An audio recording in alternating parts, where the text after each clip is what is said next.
Bismillahirrahmanirrahim. Assalamualaikum warahmatullahi wabarakatuh. Baik, di perkuliahan ini kita akan lanjut membahas tentang kromatografi yang lain ya. Kalau kita udah bahas sebelumnya kromatografi cair ya, sekarang kita bahas kromatografi gas.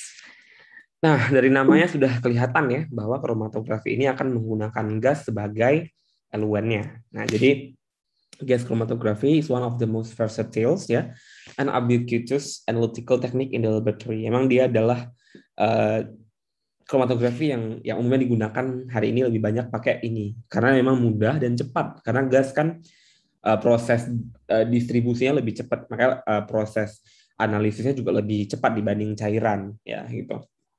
It is widely used for determination of organic compounds. Jadi banyak dipakai untuk analisis senyawa-senyawa organik ya, karena senyawa organik kan umumnya dia volatile, mudah menguap.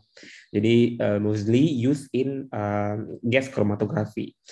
Nah, misalnya nih ada contoh senyawa yang benzin dengan cyclohexane ya, yang memang titik didihnya tuh nggak jauh beda, cuman beda 0,7 degree Celcius. Nah, kalau dipisahkan dengan cara yang tradisional kayak kromatografi, kayak cara yang lain, distilasi, misalnya distilasi ini kan sulit ya, distilasi kan hampir sama. Nah, distilasi itu kalau titik didihnya 80 sama 100 masih oke bedanya. Tapi kalau 80,1 sama 80,8 sulit. Nanti ketika benzin dan cyclohexane dipanaskan, dua-duanya akan menguap di suhu 80. Nah, gitu kan. Tapi kalau misal 80 sama 100, 80-nya nguap dulu, 100-nya kan nyusul. Nah, kalau ini enggak, barengan. Sehingga ketika dia menguapnya bareng, ya tidak terpisah, justru bercampur lagi. Jadi makanya separation-nya tidak completely gitu ya, tidak sempurna. Nah, maka dia digunakanlah gas chromatography karena dia lebih teliti untuk memisahkan yang titik didihnya pun dekat itu bisa dipisahkan ya. Jadi yang nggak mungkin pakai conventional distillation itu bisa diselesaikan dengan gas chromatography. Mungkin inilah yang cikal bakal lahirnya gas chromatography karena ada problem atau issue di destilasi tradisional. Ada dua tipe ya GC ya. Dia singkatannya GC. Jadi kalau kalian nanti kuliah di MIPA itu mungkin banyak yang nyebut-nyebut GC gitu ya. Nah, itu adalah gas chromatography. Ada gas solid ya. Itu prinsipnya absorption, penyerapannya itu di permukaan. Juga ada gas liquid. Nah, kalau gas liquid namanya partition atau partisi. Ada dua ya. Ada gas solid and gas liquid. Berarti kalau gas solid ya, gasnya eluen, yang solidnya adalah yang dianalis. Kalau gas liquid berarti sampelnya liquid. Nah, eluennya tetap gas, gitu ya. Nah, yang menjadi gas carrier atau gas pembawa atau istilahnya eluen lah ya, eluennya itu adalah gas-gas yang sifatnya inert ya, chemically inert, nggak bereaksi. Karena kalau dia bereaksi sama sampel yang dianalisis ya bahaya, justru menghasilkan senyawa baru. Kita nggak bisa memisahkan senyawa itu karena dia sudah duluan membentuk senyawa lain gitu. Makanya dia harus milih gas yang inert. Contohnya apa gas inert? Ya misalnya gas nitrogen, ya itu kan gas inert ya. Nah, itu umumnya dipakai gas nitrogen. Nah, atau gas argon ya itu inert.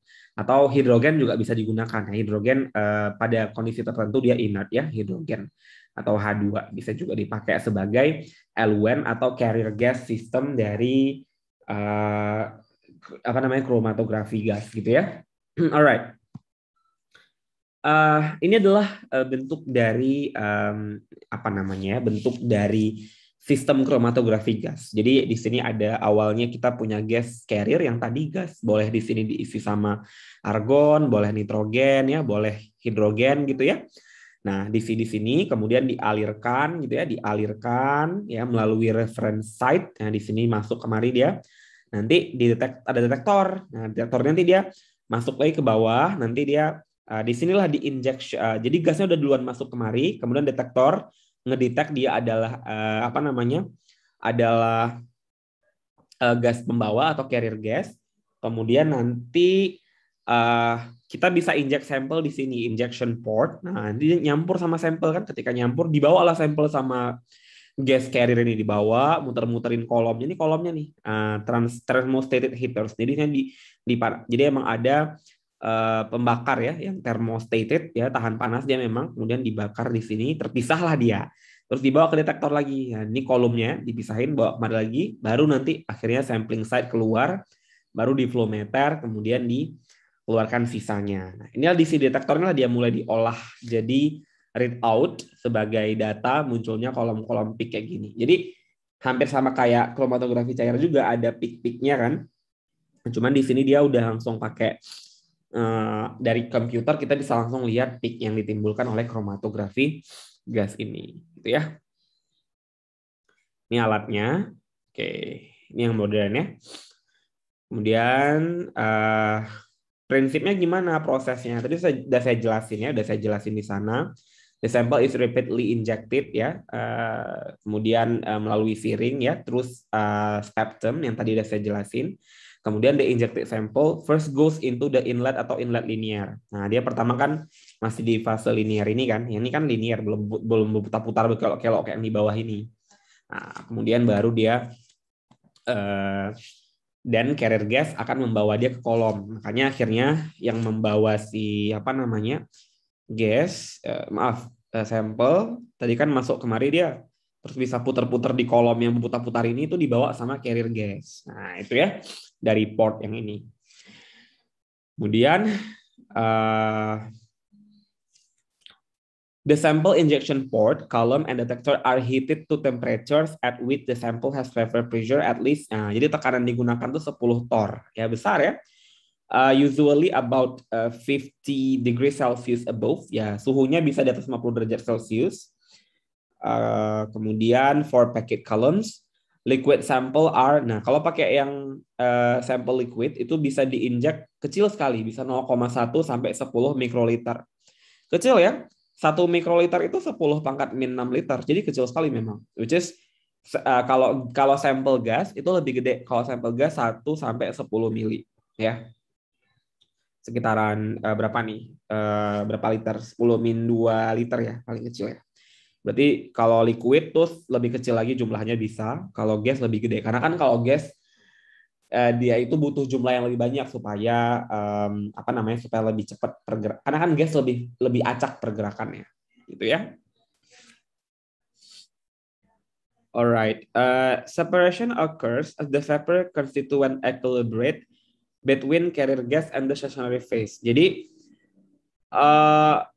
pemisahan itu terjadi kalau ada uap yang terbentuk atau uap yang setimbang ya, kesetimbangan uap yang terbentuk antara gas pembawa atau eluen dengan fase diamnya atau stasioner ya. Nah, itulah terjadi, dari situ terbentuk pemisahan ya. Berarti kalau terjadinya di bagian mana pemisahannya?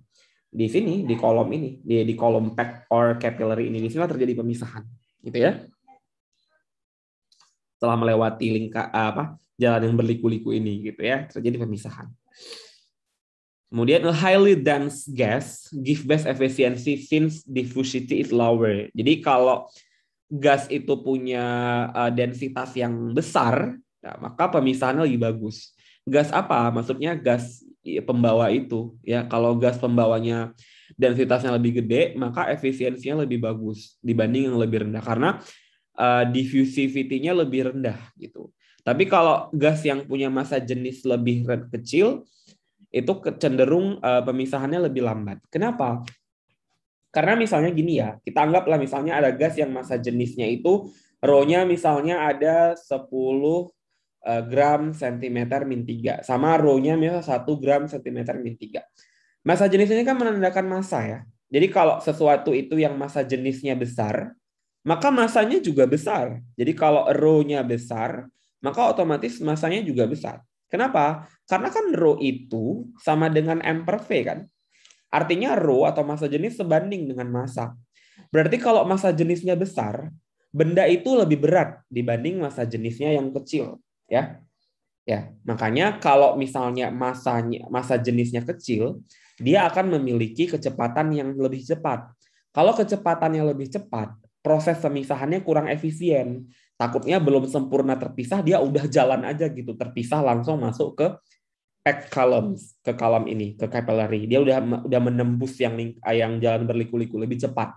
Tapi kalau yang lebih berat gas eluent atau carrier gasnya kita pakai, maka otomatis pemisahannya lebih efisien karena lebih lama pergerakannya, sehingga proses pemisahannya lebih efektif, gitu ya. Kemudian the signal yang tadi muncul, representing the chromatographic peak is acquired and displayed by a data system as a function of time. Jadi tetap data yang kita lihat tadi itu adalah fungsi waktu. Jadi tetap dia di sini waktu T ya. Nah, jadi waktu tertentu nanti muncul apa peaknya. Jadi makin kanan tuh makin lama kan waktu proses pemisahannya. Jadi memang kalau makin cepat pemisahan, itu justru kita nggak bisa bedakan, susah dibedakan peak-peak atau puncak-puncaknya karena terlalu cepat, bisa lebih landai deh, ya. Tapi kalau lebih lama lebih bagus, lebih sharp. Karena kalau puncaknya makin sharp, makin tajam, makin runcing, itu lebih bagus dibanding yang melandai sekali. Nah, itu lebih jelek pemisahannya, ya. Oke. Kemudian kita juga sama menghitung waktu retensi ya, the minutes between the times and sample is injected at the time at the chromatographic peak appears. Jadi tetap yang kita hitung nanti waktu retensi. Kita lihat ya, sama kayak kromatografi yang sebelumnya, cara ngitung waktu retensinya. Nah, ini misalnya the peak are often very short, ya, narrow in the temporal width. This required fast detectors. Jadi kalau misalnya dia kayak gini nih, kan cepat banget ya, berarti cepat dia prosesnya. And if so, the peak high can be compared with the calibration curve prepared in the same manner. Jadi dia memang nanti kita misalnya dapat nih sampel. Ini punya sampel kita. Kita anggap di sampel kita tuh ada zat A misalnya apalah ya gitu ya. Terus kita harus bandingkan dengan kurva kalibrasinya. Kurva kalibrasinya tuh yang memang standar. Oh, kalau ada zat A secara zat A murni, ini kan A-nya campuran. A misalnya campuran dengan B. Kita pisahin kan. Nanti kita cek kalau misalnya A aja di dalam puncak aslinya itu gimana gitu, misalnya puncaknya. Apakah mirip dengan ini? Kalau mirip berarti benar ada zat A. Jadi ada referensinya. Ya. Ini contoh puncak-puncaknya banyak sekali ya. Jadi ternyata satu sampel diinjek kita bisa dapat sampai 33 senyawa. Nah, ini memang skalanya udah skala industri ini kalau gas kromatografi. Jadi skalanya bukan skala lab lagi biasa ya, biasa kali lah. Jadi kalau untuk pemisahan-pemisahan di industri itu udah pakai gas kromatografi. Nah, ini adalah unleaded gasoline. Jadi gasoline itu kan campuran dari banyak kan minyak gitu kan. Jadi otomatis pas dicek ternyata banyak sekali nih kandungannya, ada methane, N-butane, ada dodecanes, ada tridecanes, banyak sekali, ada nonana, ada silane, ya, ada ethyl benzenes, octane, and others ya, banyak sekali. Jadi itu adalah bentuk dari gas kromatografi. Ya, ini bukan sesuatu yang harus kalian pahami secara teknikalnya ya, karena kalian bukan teknik. Tapi kalian harus tahu bahwa kegunaan gas kromatografi itu apa sebenarnya ya. Dia fungsinya untuk memisahkan suatu campuran yang memang dalamnya itu ada banyak sekali zat. Jadi bahkan bisa 33 zat kan yang dipisahin. Nah, ini bisa kalian gunakan ini. Tapi kalau kromatografi cair kayak kemarin, yang pemisahan zat warna, itu nggak bisa banyak-banyak kali kan. Nanti bingung kita tentuin yang mana A, yang mana B, yang mana C. Ini bahkan bisa 33 peak yang terbentuk dari pemisahan ini. Nah, itulah uniknya. Jadi alat semakin dia bagus, semakin efektif pemisahannya dan semakin banyak yang bisa dihasilkan. Maka di waktu yang singkat kita bisa dapatkan 33 senyawa sekaligus dipisahkan. Nah, itu menarik kan? Oke. Kemudian kalau ada campuran yang complex mixture, artinya campurannya tuh kompleks sekali, banyak campuran gitu ya. Maka kalau untuk yang kayak gini, it is not simple task to identify the many peaks ya. Memang bukan hal yang mudah untuk mengidentifikasi banyak peak kayak yang tadi ini. Ya kan banyak sekali peaknya 33. Bahkan untuk mendapatkan nama-nama methane, tridecane ini bukan hal yang mudah memang itu ya. Cuman gimana caranya? Nah, instrument are commercially available with the gaseous evoluent invade into a mass spectrometer. Jadi pada akhirnya gas kromatografi itu dikoneksikan dengan spektrofotometer massa. Makanya istilahnya GCMS, gas chromatography mass spectrophotometer. Jadi dikoneksikan ke mass spectrophotometer. Jadi saat masuk jadi ketika gasnya tadi keluar, masih ingat kan tadi ada yang gas yang flow meter, terus dia nanti ada vent ya. itu gasnya itu akan masuk dan terionisasi di mass spectrophotometer dan kita bisa tahu masanya berapa. Nah, dari masanya nanti tahu, oh kalau masanya misalnya C4H berapa? C4H8 misalnya. Berarti 12 kali 4 berapa? MR-nya kan 12 ya. 12 ARC berarti 48. Kalau hanya 8 kali 1 ARH 8 berarti 56. Jadi kalau nanti muncul 56 gitu masanya, oh berarti dia uh, butane ya, apa nih? Etena ya, butena gitu ya, butena.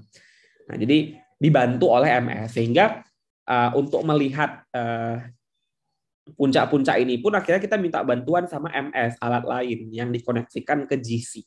Sekarang malah sudah satu tempat dia, udah satu instrumen, udah dua-duanya di situ bisa ukur sekaligus. Bisa GC langsung di MS kan. Nanti ketahuan masanya berapa, dicocokkanlah sama senyawanya apa. Itulah asal muasal kenapa timbul GC MS ya. Lalu what compounds can be determined by GC? Many compounds may be determined by GC. But there are limitation, ada batasannya juga. Apa terbatasnya? They must be volatile and stable at a personal temperature. Harus senyawa yang volatile, yang mudah menguap. Ya, makanya emang dia harus mudah menguap. Kenapa? Karena kan prinsip GC tadi eluennya gas. Terus ketika masuk dalam kolom, dipanaskan dia kan? Menguap dia kan, gasnya itu kan yang dibawa ke detektor. Nah, makanya harus volatile. Nah, zat yang dipisahkan nggak bisa kalau zat yang nggak volatile ya. Typically temperaturnya itu pada suhu 50 sampai 300 degree Celsius. Nah, jadi suhunya emang tinggi, boleh menggunakan tapi harus stabil. Artinya pada suhu ini dia nggak berubah. Kalau pada suhu 50 ke 300 kemudian senyawa ini berubah jadi radikal misalnya, itu nggak bisa lagi. Udah berganti senyawanya, nggak boleh. Dia harus stabil pada suhu 50 ke 300. Nah, itu baru bisa digunakan dengan GC. Ya. Bisa dipakai buat apa? Banyak gas all gases bisa, terus most nano ionized organic molecule, kemudian juga bisa solid or liquid molecule, bisa aja. Containing up to 25 carbons, bisa sampai 25 karbon. Ya, artinya misalnya nanti ada C, kita kan mostly kan senyawa hidrokarbon mudah nguap, kayak misalnya C8H, H berapa, H18 misalnya, oktana. Nah, itu kan belum 25 karbon, masih 8 kan. Nah, jadi emang dia sampai 25 karbon tuh masih bisa dipisahkan dengan GC ya. Kemudian many organometallic compounds ya, berarti senyawa-senyawa organik yang ada logamnya, ada metal ya, bersenyawa ya, senyawa kompleks lah. Volatile derivative or metal ions may be prepared. Jadi boleh, ternyata kadang-kadang ion dari logam juga itu bisa ya. Tuh, tapi turunan, bukan logam kayak K+ tuh enggak gitu konsepnya. Dia senyawa K+ yang berikatan ion sama ion organik gitu. Nanti kalau akan belajar kimia organik karena akan jumpa ini ya. Tapi jangan pusing. Yang penting paham dulu konsepnya apa yang bisa. Semua gas bisa asal dia stable and volatile. Kemudian bisa untuk 25 atom karbon malah. Ya. Nah, kemudian tadi kita juga capillary columns ya. Saya bahas-bahas di sana. Yang kita bahas di capillary, di mana tadi capillary columns? Di sini nih, ini nih. Columns, packet, or capillary. Ada dua macam dia, bisa pack, bisa capillary. Bedanya apa gitu ya. Jadi kalau misalnya dia capillary columns, the stationary phase atau fasa diamnya itu adalah film. Bentuk film itu tipis kan, tipis. Film of liquid ya, yang berisi cairan dari beberapa tens of a micrometer thick. Jadi emang dia benar-benar mikro ya, memang liquidnya dalam suatu pipet mikro gitu ya. Ukuran kayak selang mikro, kecil sekali ya.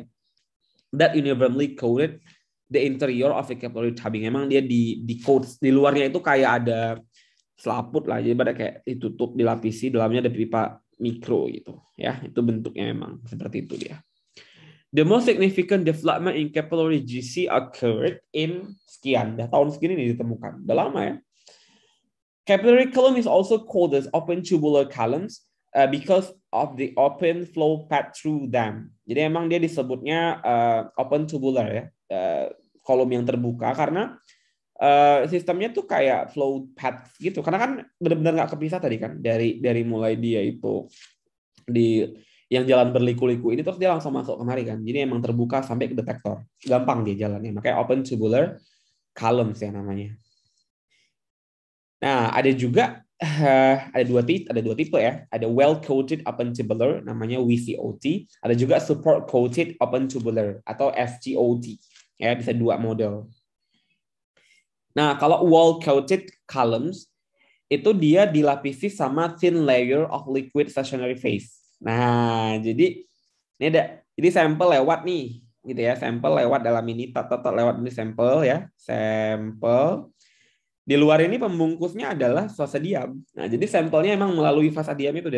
Tapi gunanya si fase diam itu adalah untuk melapisi kolom itu. Nah, jadi dia emang apa namanya? Disitulah terjadi pemisahannya ya. Jadi zat yang nggak dipisahkan nempel di fase diam, sisanya dia jalan lewat. Nah, itulah prosesnya. But if we talk about support coated open tubular columns, itu inner surface of capillary is lined with a thin film. Nah, kalau dia coated open tubular, bedanya inner surface of capillary is lined with a thin film. Jadi emang benar-benar ini ada apa namanya? Kapilernya, kemudian tadi kan di luarnya ada fase diam ya. Sorry, di dalamnya ada fase diam. Kalau ini dia benar-benar fase diamnya itu melapisi seluruhnya. Jadi kayak kalau support coated open tubular nih, kayak seakan-akan apa ya istilahnya? Si kolom ini sekaligus menjadi sekaligus menjadi fase diam. Jadi emang cuma satu aja, nggak ada lapisan lagi. Jadi emang benar-benar ini kapiler ya. Kapiler itu fase diamnya gitu. Jadi emang begitu didesain fase diamnya menjadi kapiler, makanya dibilang line with a thin film. Makanya di luarnya kayak thin film. Jadi benar-benar kapilernya itu udah thin film. Nah, ini thin film nih, thin film.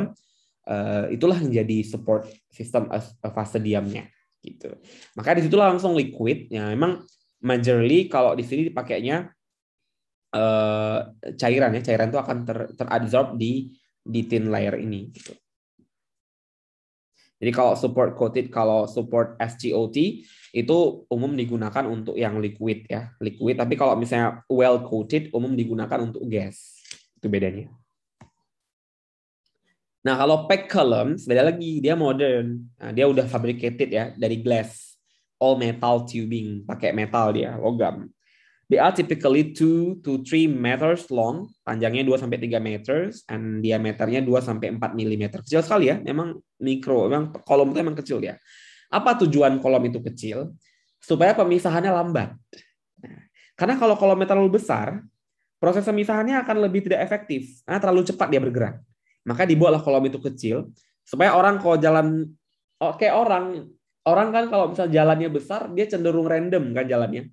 Suka-suka dia kan. Nah, tapi kalau jalannya jalan setapak kecil, kita cenderung berbaris kan jalannya. Gitu juga molekul. Kalau jalannya kecil, dia lebih mudah dipisahin dibanding jalannya besar. Makanya dipakailah di sini kolomnya diameternya tuh 2 sampai 4 mm. Very small ya. These tubes are densely packed with a uniform, finely divided packing materials of solid support. Memang coated layernya itu memang sekitar 0,05 sampai 1 mm. Kecil sekali ya. Jadi di sini ada dilapisi lagi dia dengan layer ini. You don't need to imagine. Ini membayangkannya sulit ya. Tapi beginilah ya. Tidak perlu dibayang-bayangkan benar sekali. Tapi kalian paham dulu prinsip kerjanya aja. Itu yang saya tuntut ke kalian dalam perkuliahan ini ya. Capaiannya itu memahami prinsipnya, bukan menghadirkan barang asli. Memang kita nggak punya, so we don't need. Kita nggak bisa ke lab juga untuk melihat ini langsung ya. We don't have this GC ya. Ini mahal sekali alatnya. Alright. This is maybe the characteristic of typical GC columns ya. There are FSCOT ya. FS itu pakai silika dia, fused silica open tubular columns. Kalau WCOT udah kita bahas tadi, wall coated. Kalau SGOT support coated open tubular and also packed columns. Kalian bisa lihat di sini ya prosesnya. Kalau speednya ternyata yang paling slow itu packed columns. Kenapa? Karena diameternya kecil sekali. Makanya dia sangat slow ya. Sedangkan kalau SGOT, and then VCOT and FSOT itu cenderung lebih cepat ya, fast, karena emang lebar diameternya. Alright, I think this is note. Ya ini qualitative analysis, retention time-nya. Nanti ini kita akan bahas di pertemuan berikutnya, saya pikir ya. Nanti biar lebih deep discussion ya.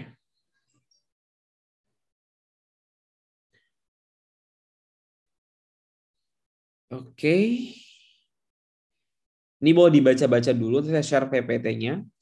Nanti di bagian mana yang belum paham, I will explain to you di pertemuan mendatang ya.